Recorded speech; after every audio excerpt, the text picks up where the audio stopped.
Hey family, so yesterday I asked, as believers, should we be in relationships with non-believers, okay? Or people that believe different from what we believe, okay? And I got some yeses that it could work. I got some maybes, I guess if there's some prior discussion. Sorry, yeah, it felt like something was crawling on my face.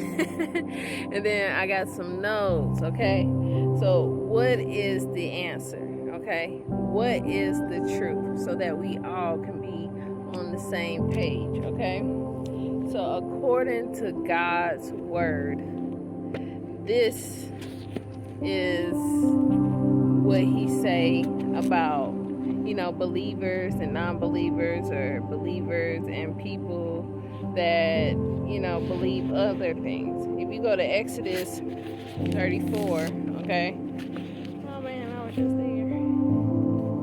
Exodus 34.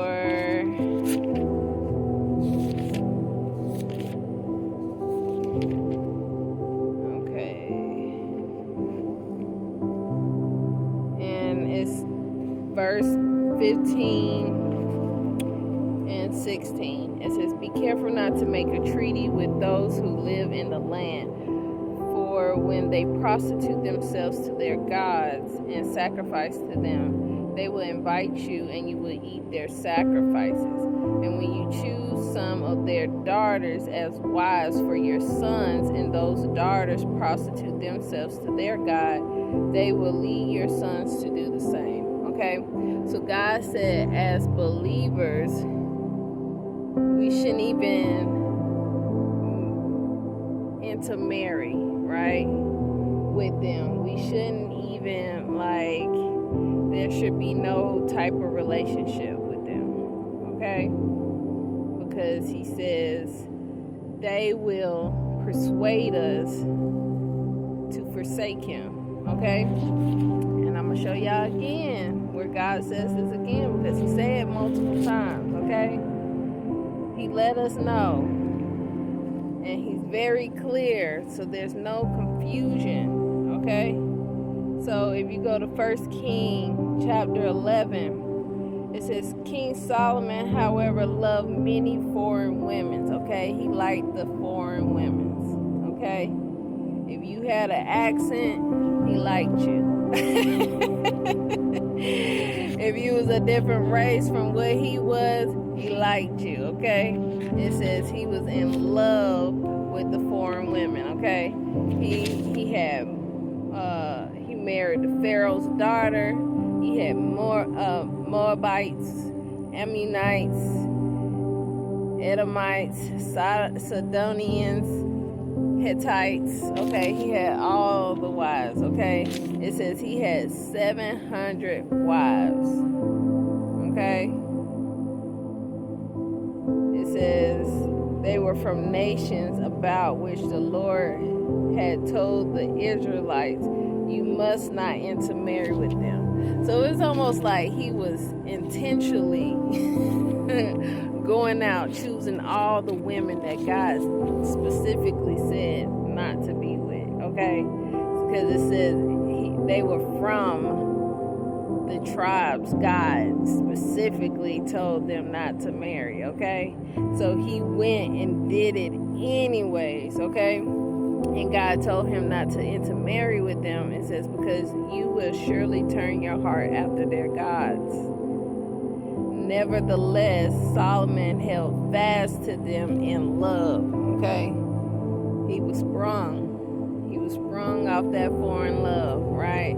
God was telling him no, but his body was telling him yes, okay? So then it says he had 700 wives of royal birth and 300 concubine side chicks, and his wives led him astray, okay? It says, as Solomon grew old, his wives turned his heart after other gods, and his heart was not fully devoted to the Lord his God as his father David had been, okay? it says he followed Ashtaroth, the goddess of the Sidonians, and Moloch, the detestable god of the Ammonites. Okay, it says, so Solomon did evil in the eyes of the Lord. He did not follow the Lord completely as David his father had done. Okay, so God is telling us that Solomon was led to his destruction because of his wives, because he went out and married women that God told him in the first place he shouldn't even been with. Okay, so this is why God said, as believers, okay, of Yahweh, the Creator, okay, the one and only true God, we should not marry anybody that follows another God or don't believe in God, okay, because they will lead us astray. Okay, they will make us forsake God. Okay, they will have us not fully giving ourselves to God as we supposed to. So basically we'll be half-stepping. What it says in, I believe it's Matthew chapter 5, that you cannot serve two gods because you'll be more devoted to one than the other. Okay, so this is what God is showing us, that Solomon ended up being more devoted to these demons that called themselves gods than he was the actual God. Okay, so this is why God said we shouldn't date, we shouldn't marry, okay, because they will lead us in the wrong direction. Okay, and I know it's hard, I know waiting is hard, nobody likes to wait, okay, but God also showed me he will provide someone for you that you don't have to, that you won't forsake him. Okay, he will provide you with someone that believes the same thing that you believe, so that you won't forsake him.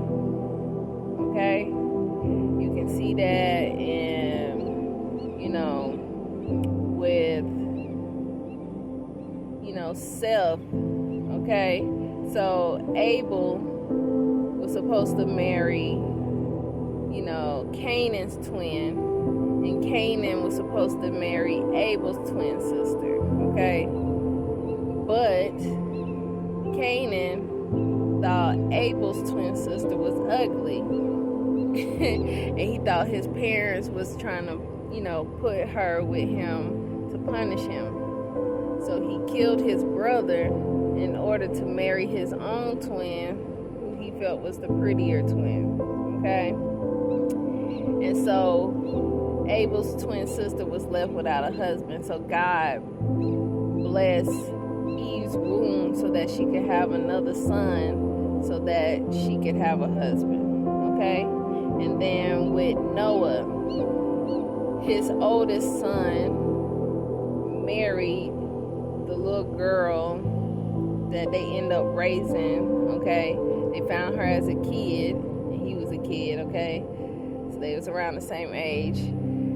They found her, they raised her because her whole village or whatever was killed, and so she learned to follow God from them the right way. Okay, and so they got together and God blessed her womb so that she would have twins, so that his other two sons could have wives later on. Okay, so basically what I'm just saying is God will provide somebody for you. Okay, if it seems like you can't find nobody, wait on God, be patient. He will bring somebody that will be equally yoked to you and will not put you in a circumstance that you would be led astray. Okay, I love y'all.